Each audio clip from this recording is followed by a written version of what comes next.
लें, ये बिल्कुल। सब करेंगे। और दूसरा ये भी बताना चाहता हूँ कि इसकी न तो हमारे पास कोई दवाई है न कोई वैक्सीन है। हम्म। जैसे कोविड की बाद में हमारे पास रेमडेसिविर और बहुत सारी दवाइयां आ गई थी, लेकिन ह्यूमन मेटान्यूमो वायरस की कोई भी एंटीवायरल दवाई दुनिया में नहीं नहीं है इस समय। न किसी तरह की वैक्सीन नहीं है, और वैक्सीन आने की संभावना भी नहीं है निकट भविष्य में। जी जी तो जी। इसलिए जरूरी है कि सतर्कता बहुत जरूरी है। और हम, हम्म मतलब ये चाइना को चाहिए कि अपने जो प्रॉब्लम है, हम्म। अपना जो वायरस जो उनके यहाँ है, उसको साझा करें दुनिया के बिल्कुल। साथ, सर, इस पर जिससे कि ये आपसे पता नहीं। बात करेंगे। कुछ देर के लिए आपको यहाँ रुकना चाहूंगी क्योंकि एक बड़ी खबर आ रही है, महाराष्ट्र से आ रही है बड़ी खबर। एचएमपीवी को लेकर महाराष्ट्र में भी अलर्ट। स्वास्थ्य विभाग ने कहा घबराएं नहीं, स्वस्थ रहें। सर्दी खांसी के मरीजों को जांच के आदेश दे दिए गए हैं। स्वच्छता नियमों का पालन करने का आदेश जारी कर दिया गया है। तो हाइजीन मेंटेन रखना बेहद जरूरी है। साथ ही साथ संक्रमण से अगर आपको बचना है तो भीड़ भाड़ वाली जगह से बचे। एक बार फिर से लाइव हमारे साथ डॉक्टर साहब लगातार जुड़े हुए हैं। सर, अब महाराष्ट्र में भी क्योंकि एक कह सकते हैं कि कहा दिया गया है कि आपको इससे संक्रमण से बचना है तो तमाम एहतियात बरतें। और जैसे कि आप कह रहे थे कि कोरोना के वक्त जो एहतियात बरती गई थी, मास्क पहनना या फिर किसी भीड़ भाड़ वाली जगह में ना जाना, इससे बचना चाहिए। ऐसे में क्योंकि मौसम सर्दियों का है सर, क्या मौसम भी कुछ इफेक्ट डालता है इस हाँ, संक्रमण नहीं, में? मैंने आपको बताया कि ये जो ज्यादा इसका डेटा जो है ना विदेश से है, हमारे पास ये लेबोरेटरी में नॉर्मली डिटेक्ट नहीं होता है, सिर्फ रिसर्च के पर्पज से होता है। तो ये जो है ना, इसे स्प्रिंग कहते हैं, जो अगस्त सितंबर में वहाँ शुरू होता है और मार्च तक चलता है ये। अब क्योंकि वहाँ डायग्नोस होता है तो उनको पता है कि 4 से 6% बच्चों में जो वायरल इलनेस होती है वो मेटान्यूमो वायरस की वजह से होती है। जैसे मैंने बताया कि जो निमोनिया के केसेस हमारे होते हैं, जी कुछ में हमें बैक्टीरिया वायरस मिलते हैं, कुछ में नहीं मिलते हैं। तो ये मेटान्यूमो वायरस भी होते हैं ज्यादातर सर्दियों में, लेकिन ये डिटेक्ट नहीं होते हैं। फिर से बताता हूँ कि ये जो इस समय जो चाइना में हो रहा है वो नॉर्मल इस वायरस का जो रूप नहीं है। अगर ये सच खबरें सच है जो दिख रही हैं टेलीविजन पे, तो इसका मतलब ये है कि इस वायरस का कोई खराब रूप या म्यूटेंट जिसको कहते हैं वो आया है। ये जरूरी है क्योंकि कोविड में 71 लाख लोग मर गए दुनिया में, और जो तबाही हुई उसका अभी भी हम खामियाजा भुगत रहे हैं, बहुत सारे मरीज सफर कर रहे हैं। तो जरूरी है कि ये भी एक आरएनए वायरस है, तो इसकी बहुत ख्याल रखना चाहिए। और सबसे ज्यादा जिम्मेदारी वर्ल्ड हेल्थ ऑर्गेनाइजेशन की है और चाइना की है कि हमें बताएं पूरी दुनिया को कि ये किस तरह का वायरस है। वो सैंपल्स भी शेयर करें, उसका म्यूटेंट भी शेयर करें, तो उससे आगे उसके बचाव के। ये कोविड में यही तो हुआ था, उन्होंने जी। कई कई टाइम तक बताया ही नहीं कि हो क्या रहा है, और उससे वो फैल गया और उससे इतना सारी तबाही हुई थी। तो इस समय बहुत ध्यान रखने की जरूरत है। लेकिन मैं फिर से आपके माध्यम से बताना चाहूंगा कि पैनिक की बिल्कुल जरूरत नहीं है। ये कोई कोई खतरनाक वायरस नहीं है। जस्ट बिकॉज ये नया वायरस है या आपके हिसाब से नया है, हमारी किताबों में ये वायरस हमेशा बोला जाता है निमोनिया के संदर्भ में और वायरल इलनेस के उसमें। तो मुझे इसकी बहुत ज्यादा चिंता नहीं। जी जी, बिल्कुल ठीक कहा आपने कि हमारे लिए नया हो सकता है। और सर, कई सारी ऐसी चीज़ें कोरोना के दौरान भी हमने देखी थी, जैसे उसके सिम्टम्स थे कि आपको स्मेल नहीं आती है। आज भी अगर हम उस वक्त, क्योंकि उससे पहले शायद हम नोटिस नहीं करते थे, लेकिन आज भी जब हम बुखार होता है या फिर कोल्ड हो जाता है तो मैंने खुद ऑब्जर्व किया है कि एकाएक आज भी स्मेल चली जाती है। तो ये भी आप कह सकते हैं कि ये सिम्टम्स भी पहले दिखाई देते थे और ऐसे ही सिम्टम्स इसके भी होंगे। नहीं, इसके सिम्टम्स बिल्कुल वही होते हैं वही जो है। किसी भी वायरल, चाहे वो इन्फ्लुएंजा के होते हैं या कोविड। इसका जो इंक्यूबेशन पीरियड होता है वो 3 से 6 दिन का होता है। और ये शुरू ऐसे ही होता है, गला खराब होना, जुकाम होना, बॉडी शरीर में दर्द होना, सिर दर्द होना, खांसी होना। लेकिन अगर साथ में अगर सांस फूलती है और छाती में दर्द होता है, तो ये लक्षण होते हैं कि ये निमोनिया डेवलप हो गया है। तो निमोनिया जब होता है तब नौबत आती है कि मरीज को भर्ती करना पड़े या अस्पताल में आईसीयू में जाना पड़े, स्कैन्स करने पड़े। लेकिन हर वायरस का एक अलग रूप होता है। कोविड का जो रूप हमने देखा, ये हमारी किताबों में इतना डिस्क्राइब भी नहीं था, या हाँ। जर्नल्स में। ये जो वो आया था नोवल को कोरोना वायरस, जिसको कि कोविड 19 कहा गया, तो वो एक म्यूटेंट था। तो ये म्यूटेंट अगर कोई आया है तो उसका बहुत ध्यान रखने की जरूरत है। लेकिन इस समय मेरे ख्याल से कोई पैनिक की जरूरत नहीं है, कि लेकिन एहतियात रखना जरूरी है। और उसमें ज्यादा जिम्मेदारी हमारी सरकार की है, हेल्थ मिनिस्ट्री की है, और चाइना की बहुत जिम्मेदारी। बिल्कुल, यानी कि अगर कोई भी सिम्टम दिखता है, कोल्ड हो जाता है, बुखार हो जाता है, बजाय इसके कि आप खुद अपनी बीमारी का इलाज करने लगे, आप डॉक्टर से एक बार सलाह ले लें। हाँ, डॉक्टर से सलाह लें। और उसके अलावा सबसे इम्पोर्टेंट बात है कि जो ट्रांसमिशन प्रिवेंट करने के जो तरीके हैं, जो कि सबको पता है कि हाथों को कैसे ध्यान रखना है, इधर उधर छूना नहीं है, हाथों को हमेशा सैनिटाइज करना है, एक जी। मास्क पहनना है। तो ये सब करेंगे तो एटलीस्ट दूसरों को बचा पाएंगे। और जैसे ही आपको, मैं फिर से बताता हूँ, अगर आपको छाती में दर्द है, सांस में तकलीफ हो रही है, या बहुत ज्यादा बलगम आ रहा है और चलने फिरने में दिक्कत हो रही है, तो ये एक वार्निंग साइन है कि आपको निमोनिया डेवलप हो रहा है। और निमोनिया चाहे वो मेटान्यूमो वायरस की वजह से या किसी वजह से भी हो, उसका इलाज करना बहुत जरूरी है। तो इसलिए आप डॉक्टर की सलाह लें, अपने आप एंटीबायोटिक ना लें। कोई एंटीबायोटिक इसमें काम नहीं करेगा। हमारे यहाँ बड़ी प्रथा है कि जैसे ही बुखार हुआ, गला खराब हुआ, तो पड़ोसी बता देते हैं कि एजिथ्रोमाइसिन ले लो, हम्म। या केमिस्ट से जाके दवाई ले लें। ये बिल्कुल नहीं करना चाहिए, इससे आपका नुकसान होगा, फायदा नहीं। बिल्कुल, बिल्कुल। और सर, क्योंकि संक्रमण से बचना बेहद ज़रूरी है, जैसे कि आपने भी बताया कि हाइजीन मेंटेन रखें, हाथ धोते रहें। लेकिन जब 8 महीने और 3 महीने के बच्चों को हो रहा है, तो उनके साथ, क्योंकि आपको उनके साथ सोना भी पड़ेगा, उनको टच भी करना पड़ेगा, तो ऐसे में थोड़ी चीज़ें मुश्किल हो जाती हैं, या उसका भी कोई उपाय है? हाँ, मुश्किल होती है। और ये आपको ये भी बताना चाहता हूँ कि जो लिटरेचर है उस हिसाब से जो 2 साल से छोटे बच्चे होते हैं उनमें सबसे ज्यादा होता हम्म। है। अमेरिका की बात करें तो 5 साल की उम्र तक सबको ये वायरस इन्फेक्शन, ये मेटान्यूमो वायरस हो चुका होता है। तो ये बहुत कॉमन बीमारी है, कोई इसको। लेकिन फिर वो अगर के म्यूटेंट कोई आया, जो चाइना में जो फोटो आ रही है, पिक्चर्स आ रही है, वीडियोज आ रहे हैं, वो थोड़ी चिंताजनक है। लेकिन ये है कि जिसको भी इन दिनों अगर कोई ट्रैवल करके आ रहा है, कोई बाहर से आ रहा है, विदेश से आ रहा है, और उसको अगर वायरल टाइप इलनेस होती है, तो उसको केयरफुल बहुत रहना चाहिए कि एटलीस्ट वो फैलाए नहीं। और अपने सारी प्रिकॉशन लें और डॉक्टर की सलाह जरूर लें। और सर, जो ऑलरेडी जिनकी मेडिकल कंडीशन सही नहीं होती हैं, जो थोड़े बुजुर्ग हैं, अस्थमा की प्रॉब्लम है, या फिर हार्ट से जुड़ी कोई दिक्कत है, क्या उनके लिए ज़्यादा मुश्किल हो जाता है? हाँ, हाँ, बहुत अच्छा आपने प्रश्न पूछा। इसका जो प्रेजेंटेशन होता है मेटान्यूमो वायरस का, वो एस्थमा की तकलीफ बढ़ जाना, सीओपीडी की तकलीफ बढ़ जाना, सीओपीडी के तक लोग जो नॉर्मल ठीक ठाक चल रहे थे, वो इमरजेंसी में पहुंच जाते हैं, क्योंकि उनकी वो सबकी तकलीफें बढ़ जाती हैं। और जिनकी इम्यूनिटी कम है, चाहे वो अनकंट्रोल डायबिटीज की वजह से, या वृद्धावस्था की वजह से, या फिर अगर उनको कोई कीमोथेरेपी चल रही है, या और किसी तरह के स्टीरॉइड्स का सेवन कर रहे हैं बहुत टाइम से, तो उनकी इम्यूनिटी कम होती है, उनको ये जानलेवा बीमारी हो सकती है। और ये हमने कोविड में भी देखा था कि जो इम्यूनोसप्रेस्ड थे, तो जो 5 साल से छोटे बच्चे, स्पेशली जो 2 साल से छोटे बच्चे, और जो 65 साल या 60 साल से बड़े वृद्धावस्था के लोग हैं, उनको विशेष ध्यान रखना चाहिए। और जिनको सीओपीडी, एस्थमा या किसी तरह की लंग या हार्ट की बीमारी है, उनको विशेष ध्यान रखना चाहिए। तो सर, ये लाइफ थ्रेटनिंग है क्या? नहीं, लाइफ थ्रेटनिंग है। मतलब जैसे इन्फ्लुएंजा होती है, इन्फ्लुएंजा तो हर साल आती है, लेकिन इन्फ्लुएंजा से डेथ्स भी होती है ना। तो इस तरह से इस न्यूमो वायरस की वजह से, मेटान्यूमो वायरस की वजह से डेथ्स भी होती है। लेकिन वो जो डेथ रेट होती है वो बहुत मिनिस्क्यूल होती है अब तक जो होती है। लेकिन अगर कोई ऐसा म्यूटेशन हो के कोई खतरनाक वायरस जिसकी की विरुलेंस ज्यादा है, और जिसकी की डिजीज करने की क्षमता बहुत ज्यादा है, अगर आ गया है, तो अब तक इसका कोई हमारे पास साइंटिफिक वैज्ञानिक प्रमाण अभी तक आया नहीं है। सिर्फ ये चाइना से जो अनकंफर्म्ड रिपोर्ट आ रही है, वो ही एक बता रही है कि शायद कुछ इस तरह की बात हुई है। लेकिन अब ये तो जब वो साझा करेंगे हमारे साथ उसका ज्ञान साइंटिफिक फ्रेटर्निटी के साथ, तभी पता लगेगा।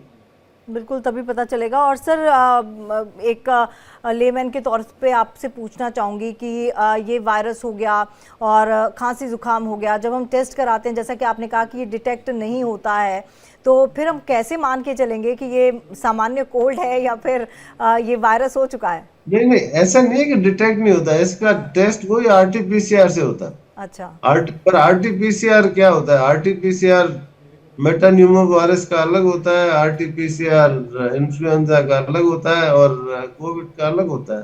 तो ये टेस्ट जनरली लेबोरेटरीज में अब तक नहीं होता था, लेकिन अब मेरे ख्याल डेवलप हो जाएगा जल्दी से, जो है ना, इसकी सुविधा मुहैया कराया जाएगी जरूर, और ये टेस्ट करने लगेंगे। लेकिन इस समय ये माना जाए कि इस कोई खतरनाक रूप हमने तो नहीं देखा, और न हम इंडिया में ऐसा कोई ज्ञान है, लेकिन अगले हफ्ते तक हमें पता लगेगा कि ये किस तरह का रूप है। और I am sure health ministry जो है ना, इसके टेस्ट करने के सेंटर्स भी डेवलप करेगी। और कोई भी बीमारी हो, खैर अब इस वायरस को तो आप अलग अलग रखते हैं, कोई भी बीमारी हो, मुझे लगता है इम्यूनिटी स्ट्रांग होना एक बहुत मददगार साबित होता है। वो हमने कोरोना में भी देखा था। लेकिन सर कोरोना में मैंने ऐसे भी केसेस देखे थे जिनको कभी भी बुखार नहीं हुआ, लेकिन उनको कोरोना फिर भी छू गया और ख़तरनाक वाला छुआ। तो ऐसे में इम्यूनिटी लेवल कहाँ तक इस चीज़ की संभवता रहती है? नहीं, देखिए, जो इम्यूनिटी होती है ना, उसकी वजह से ये तो नहीं होता कि इन्फेक्शन नहीं होगा। वायरल इन्फेक्शन जो होते हैं वो इम्यून में भी होते हैं, और जिनकी इम्यूनिटी कॉम्प्रोमाइज होती है उसमें भी होती है। लेकिन जिनकी इम्यूनिटी कॉम्प्रोमाइज होती है उसमें बीमारी सीवियर होती है। जिनकी इम्यूनिटी नॉर्मल होती है उनमें बस गला खराब हो के, बुखार हो के, कुछ सिर दर्द हो के 2-3-4 दिन में ठीक हो जाता है। जिनकी इम्यूनिटी कम होती है वहां पर उनको निमोनिया तक पहुंच जाती है, आईसीयू में वेंटिलेटर पे भी बात हो जाती है, डेथ भी हो जाती है। तो इसलिए अपनी इम्यूनिटी को अगर ठीक रखना है तो हेल्दी प्रैक्टिसेस अपनाएं, अपना पौष्टिक आहार खाएं, जो रोज जैसे व्यायाम करना होता है, ठीक टाइम पे सोएं, और स्मोकिंग और अल्कोहल से बचें। ये सब इम्यूनिटी को मेंटेन करने के तरीके हैं, जो सिर्फ इस मेटान्यूमो वायरस के लिए नहीं है, ये तो जनरल है। बिल्कुल। पर वो अच्छी सेहत रखना तो सबके लिए अच्छा ही होता है। बिल्कुल सर। सर बहुत बहुत धन्यवाद तमाम जानकारी के लिए और इस चर्चा में शामिल होने के लिए। 3 महीने और 8 महीने की बच्ची में ये वायरस मिला है। 3 महीने की बच्ची के अस्पताल से छुट्टी कर दी गई है। कर्नाटक सरकार ने आपातकालीन बैठक बुलाई है। स्वास्थ्य मंत्री ने आपात बैठक बुलाई है। आईसीएमआर कर्नाटक में एचएमपीवी के 2 केसेस मिले हैं। तो ये खबर हम आपको बता दें कर्नाटक से। कर्नाटक सरकार की तरफ से इस बाबत एक बैठक भी बुलाई गई है, आपात बैठक बुलाई गई है। स्वास्थ्य मंत्री ने आपात बैठक बुलाई है। तो आईसीएमआर कर्नाटक में एचएमपीवी के 2 केसेस मिले हैं। तो ये बड़ी खबर, और ये 2 केसेस जो मिले हैं वो मिले हैं एक 3 महीने और एक 8 महीने के बच्ची में ये वायरस मिला है। तो बड़ी खबर कर्नाटक से, जहां पर एचएमपीवी के 2 केसेस मिले हैं। तो अब जरा सतर्कता बरतने की जरूरत है, क्योंकि इस वायरस से बचा भी जा सकता है। सिर्फ और सिर्फ कुछ एहतियात का पालन करना है।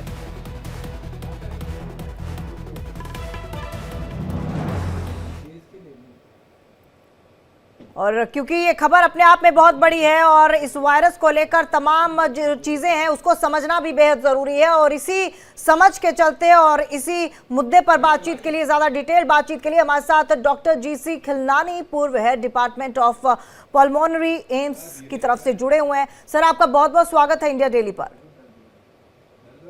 सर अब इस वायरस ने जिस तरह से भारत में दस्तक दी है, हम ये तो नहीं कह सकते दर्शकों को कि आपको डरने की जरूरत है, लेकिन एहतियातन क्या कुछ करना चाहिए? देखिए, ऐसा पहले तो समझना है कि ये वायरस क्या है। एक तरह का रेस्पिरेटरी वायरस है, जैसे इन्फ्लुएंजा होता है। रेस्पिरेटरी सिंसिशियल वायरस एक होता है, बहुत कॉमन होता है, और ये एक साधारण वायरस है नॉर्मली बात करें तो। और ऐसा नहीं है कि ये अभी आया है, ये 2001 में डिटेक्ट हुआ था, और ये इसी तरह का है जैसे कोरोना वायरस होता है, जिसमें खांसी होती है, गला खराब होता है।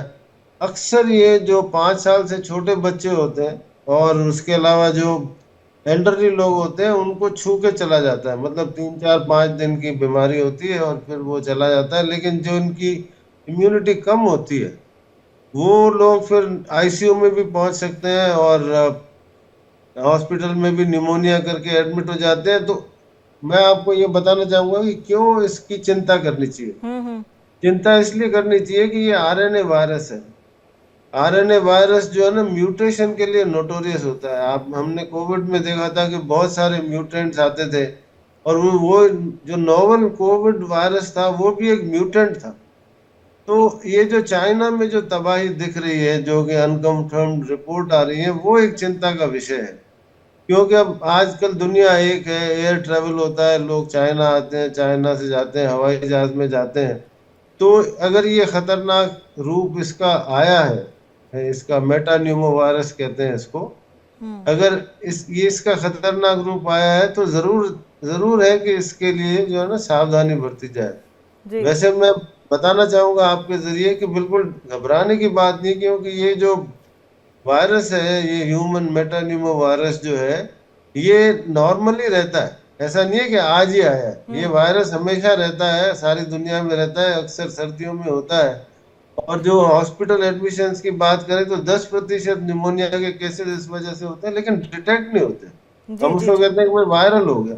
हाँ। तो इसलिए इस समय अगर आपको अगर आपके घर में किसी को गला खराब है और जुकाम है, और चिंता का विषय नहीं है, लेकिन जो हम कोविड के टाइम पर जो कहते थे कि मास्क पहने और अपने हाथों को साफ रखें और भीड़ वाले इलाके में ना जाएं, इससे कि दूसरों को ना फैले, और डॉक्टर की सलाह लें, ये बिल्कुल। सब करेंगे। और दूसरा ये भी बताना चाहता हूँ, इसकी न तो हमारे पास कोई दवाई है, न कोई वैक्सीन है। जैसे कोविड की बाद में हमारे पास रेमडेसिविर और बहुत सारी दवाइयां आ गई थी, लेकिन ह्यूमन मेटान्यूमो वायरस की कोई भी एंटीवायरल दवाई दुनिया में नहीं नहीं है इस समय। न किसी तरह की वैक्सीन नहीं है, और वैक्सीन आने की संभावना भी नहीं है निकट भविष्य में। जी जी तो जी। इसलिए जरूरी है कि सतर्कता बहुत जरूरी है। और हम मतलब ये चाइना को चाहिए कि अपने जो प्रॉब्लम है, अपना जो वायरस जो उनके यहाँ है, उसको साझा करें दुनिया के बिल्कुल। साथ, सर, इस पर जिससे कि ये आपसे पता नहीं। बात करेंगे। कुछ देर के लिए आपको यहाँ रुकना चाहूंगी क्योंकि एक बड़ी खबर आ रही है, महाराष्ट्र से आ रही है बड़ी खबर। एचएमपीवी को लेकर महाराष्ट्र में भी अलर्ट। स्वास्थ्य विभाग ने कहा घबराएं नहीं, स्वस्थ रहें। सर्दी खांसी के मरीजों को जांच के आदेश दे दिए गए हैं। स्वच्छता नियमों का पालन करने का आदेश जारी कर दिया गया है। तो हाइजीन मेंटेन रखना बेहद जरूरी है। साथ ही साथ संक्रमण से अगर आपको बचना है तो भीड़ भाड़ वाली जगह से बचे। एक बार फिर से लाइव हमारे साथ डॉक्टर साहब लगातार जुड़े हुए हैं। सर, अब महाराष्ट्र में भी क्योंकि एक कह सकते हैं कि कहा दिया गया है कि आपको इससे संक्रमण से बचना है तो तमाम एहतियात बरतें। और जैसे कि आप कह रहे थे कि कोरोना के वक्त जो एहतियात बरती गई थी, मास्क पहनना या फिर किसी भीड़ भाड़ वाली जगह में ना जाना, इससे बचना चाहिए। ऐसे में क्योंकि मौसम सर्दियों का है सर, क्या मौसम भी कुछ इफेक्ट डालता है इस संक्रमण में? मैंने आपको बताया कि ये जो ज्यादा इसका डेटा जो है ना विदेश से है, हमारे पास ये लेबोरेटरी में नॉर्मली डिटेक्ट नहीं होता है, सिर्फ रिसर्च के पर्पज से होता है। तो ये जो है ना, इसे स्प्रिंग कहते हैं, जो अगस्त सितंबर में वहाँ शुरू होता है और मार्च तक चलता है ये। अब क्योंकि वहाँ डायग्नोस होता है, तो उनको पता है कि 4 से 6% बच्चों में जो वायरल इलनेस होती है वो मेटान्यूमो वायरस की वजह से होती है। जैसे मैंने बताया कि जो निमोनिया के केसेस हमारे होते हैं, जी। कुछ में हमें बैक्टीरिया वायरस मिलते हैं, कुछ में नहीं मिलते हैं। तो ये मेटान्यूमो वायरस भी होते हैं ज्यादातर सर्दियों में, लेकिन ये डिटेक्ट नहीं होते हैं। फिर से बताता हूँ कि ये जो इस समय जो चाइना में हो रहा है, वो नॉर्मल इस वायरस का जो रूप नहीं है। अगर ये सच खबरें सच है जो दिख रही हैं टेलीविजन पे, तो इसका मतलब ये है कि इस वायरस का कोई खराब रूप या म्यूटेंट जिसको कहते हैं वो आया है। ये जरूरी है, क्योंकि कोविड में 71 लाख लोग मर गए दुनिया में, और जो तबाही हुई उसका अभी भी हम खामियाजा भुगत रहे हैं, बहुत सारे मरीज सफर कर रहे हैं। तो जरूरी है कि ये भी एक आरएनए वायरस है, तो इसकी बहुत ख्याल रखना चाहिए। और सबसे ज्यादा जिम्मेदारी वर्ल्ड हेल्थ ऑर्गेनाइजेशन की है और चाइना की है कि हमें बताएं पूरी दुनिया को कि ये किस तरह का वायरस है। वो सैंपल्स भी शेयर करें, उसका म्यूटेंट भी शेयर करें, तो उससे आगे उसके बचाव के। ये कोविड में यही तो हुआ था, उन्होंने जी। कई कई टाइम तक बताया ही नहीं कि हो क्या रहा है, और उससे वो फैल गया और उससे इतना सारी तबाही हुई थी। तो इस समय बहुत ध्यान रखने की जरूरत है। लेकिन मैं फिर से आपके माध्यम से बताना चाहूंगा कि पैनिक की बिल्कुल जरूरत नहीं है। ये कोई खतरनाक वायरस नहीं है। जस्ट बिकॉज ये नया वायरस है या आपके हिसाब से नया है, हमारी किताबों में ये वायरस हमेशा बोला जाता है निमोनिया के संदर्भ में और वायरल इलनेस के उसमें। तो मुझे इसकी बहुत ज्यादा चिंता नहीं। जी, जी, बिल्कुल ठीक कहा आपने कि हमारे लिए नया हो सकता है। और सर कई सारी ऐसी चीज़ें कोरोना के दौरान भी हमने देखी थी, जैसे उसके सिम्टम्स थे कि आपको स्मेल नहीं आती है। आज भी अगर हम उस वक्त, क्योंकि उससे पहले शायद हम नोटिस नहीं करते थे, लेकिन आज भी जब हम बुखार होता है या फिर कोल्ड हो जाता है, तो मैंने खुद ऑब्जर्व किया है कि एकाएक आज भी स्मेल चली जाती है। तो ये भी आप कह सकते हैं कि ये सिम्टम्स भी पहले दिखाई देते थे और ऐसे ही सिम्टम्स इसके भी होंगे। नहीं, इसके सिम्टम्स बिल्कुल वही होते हैं जो वही। किसी भी वायरल, चाहे वो इन्फ्लुएंजा के होते हैं या कोविड। इसका जो इंक्यूबेशन पीरियड होता है वो 3 से 6 दिन का होता है। और हम्म। ये शुरू ऐसे ही होता है, गला खराब होना, जुकाम होना, बॉडी शरीर में दर्द होना, सिर दर्द होना, खांसी होना। लेकिन अगर साथ में अगर सांस फूलती है और छाती में दर्द होता है, तो ये लक्षण होते हैं कि ये निमोनिया डेवलप हो गया। और निमोनिया जब होता है तब नौबत आती है कि मरीज को भर्ती करना पड़े या अस्पताल में आईसीयू में जाना पड़े, स्कैन्स करने पड़े। लेकिन हर वायरस का एक अलग रूप होता है। कोविड का जो रूप हमने देखा, ये हमारी किताबों में इतना डिस्क्राइब भी नहीं था या हाँ। जर्नल्स में। ये जो वो आया था नोवल कोरोना वायरस, जिसको कि कोविड-19 कहा गया, तो वो एक म्यूटेंट था। तो ये म्यूटेंट अगर कोई आया है तो उसका बहुत ध्यान रखने की जरूरत है। लेकिन इस समय मेरे ख्याल से कोई पैनिक की जरूरत नहीं है कि, लेकिन एहतियात रखना जरूरी है। और उसमें ज्यादा जिम्मेदारी हमारी सरकार की है, हेल्थ मिनिस्ट्री की है, और चाइना की बहुत जिम्मेदारी। बिल्कुल। यानी कि अगर कोई भी सिम्टम दिखता है, कोल्ड हो जाता है, बुखार हो जाता है, बजाय इसके कि आप खुद अपनी बीमारी का इलाज करने लगे, आप डॉक्टर से एक बार सलाह ले लें। हाँ, डॉक्टर से सलाह लें। और उसके अलावा सबसे इम्पोर्टेंट बात है कि जो ट्रांसमिशन प्रिवेंट करने के जो तरीके हैं, हम्म। जो कि सबको पता है कि हाथों को कैसे ध्यान रखना है, इधर उधर छूना नहीं है, हाथों को हमेशा सैनिटाइज करना है, एक जी। मास्क पहनना है। तो ये सब करेंगे तो एटलीस्ट दूसरों को बचा पाएंगे। और जैसे ही आपको, मैं फिर से बताता हूँ, अगर आपको छाती में दर्द है, सांस में तकलीफ हो रही है, या बहुत ज्यादा बलगम आ रहा है और चलने फिरने में दिक्कत हो रही है, तो ये एक वार्निंग साइन है कि आपको निमोनिया डेवलप हो रहा है। और निमोनिया चाहे वो मेटान्यूमो वायरस की वजह से या किसी वजह से भी हो, उसका इलाज करना बहुत जरूरी है। तो इसलिए आप डॉक्टर की सलाह लें। अपने आप एंटीबायोटिक ना लें, कोई एंटीबायोटिक इसमें काम नहीं करेगा। हमारे यहाँ बड़ी प्रथा है कि जैसे ही बुखार हुआ, गला खराब हुआ, तो पड़ोसी बता देते हैं कि एजिथ्रोमाइसिन ले लो हम्म। या केमिस्ट से जाके दवाई ले लें। ये बिल्कुल नहीं करना चाहिए, इससे आपका नुकसान होगा, फायदा नहीं। बिल्कुल, बिल्कुल।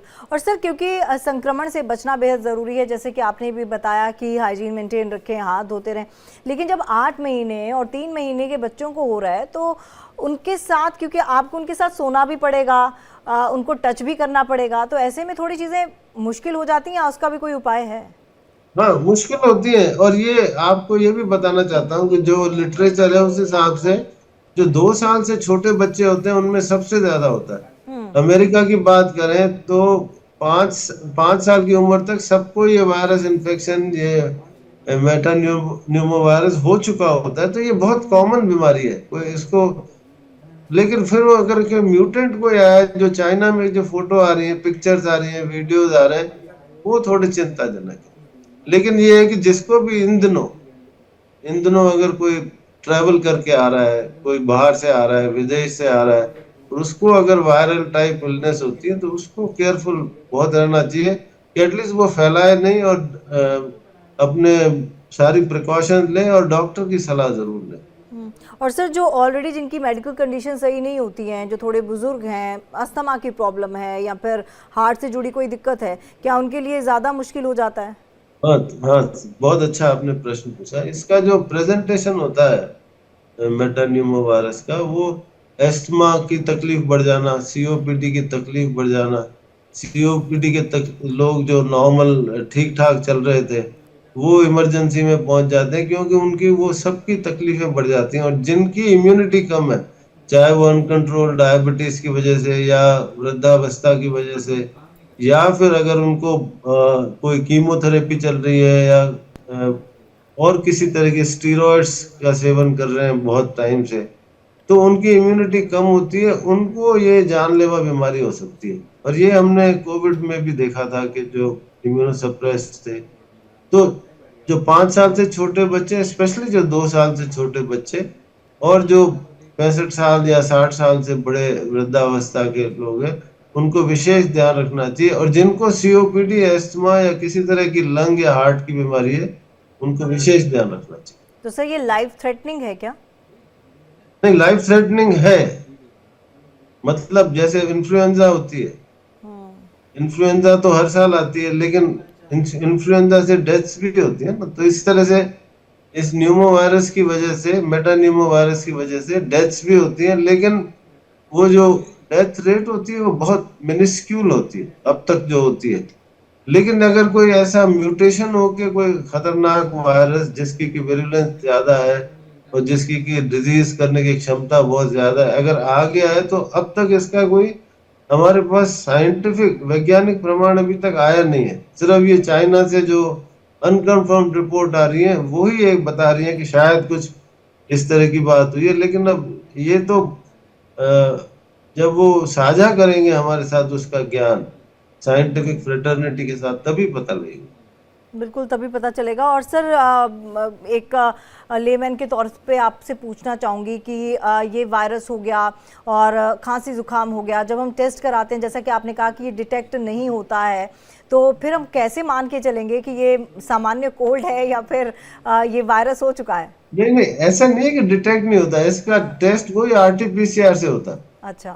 पर आरटीपीसीआर क्या होता है? आरटीपीसीआर मेटान्यूमो वायरस का अलग होता है, आरटीपीसीआर इन्फ्लुएंजा का अलग होता है, और कोविड का अलग होता है। तो ये टेस्ट जनरली लेबोरेटरीज में अब तक नहीं होता था, लेकिन अब मेरे ख्याल डेवलप हो जाएगा जल्दी से, जो है ना, इसकी सुविधा मुहैया कराया